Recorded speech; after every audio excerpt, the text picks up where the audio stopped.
Ann couldn't be here this morning, she's on vacation, but I can briefly go through this. We have a program coming up in June, actually, where we're going to focus on just the robotics initiatives. But I thought I'd just briefly touch on the three areas that we have focused on. Obviously, we started with a Dublin team and started to sponsor them and get them off the ground. That grew into a Central Ohio initiative, which is CORI, as we call it. That is formed basically to promote robotics in all of Central Ohio. And we've helped sponsor teams in Marysville and Reynoldsburg and Grandview Heights, and there are over 25 teams, I think, here in Central Ohio. While we can't take credit for forming all of them, they've all benefited from mentorship from various other teams that are in the organization.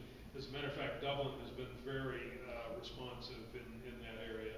Any new team that comes to the fore, Dublin volunteers to help mentor them and get them off the ground and show them how it works. So that's been very successful. We've not lost any teams since we started that program.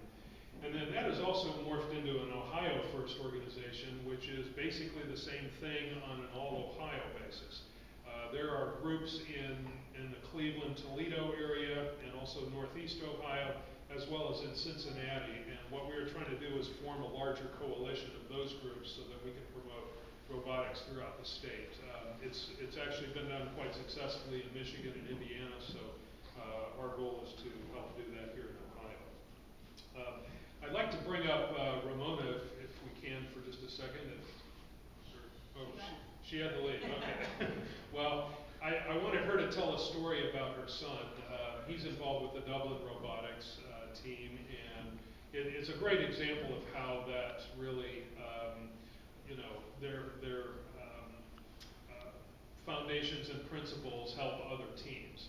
And the point was that there was a rookie team at the competitions this year, the regional competitions, and their drivetrain broke. So they were basically out of the competition and were unable to continue.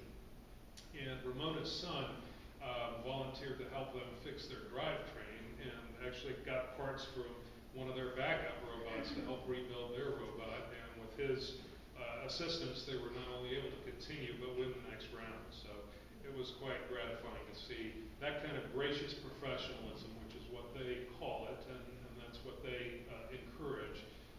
It was great to see that actually implemented in a Dublin team. So, anyway, that is it for our presentation.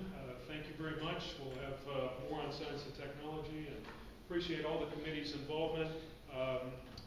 I think we've got a lot to be proud of as far as these committees go, and I really appreciate the leadership from all the committee chairs. They've done a great job. So thank you all for your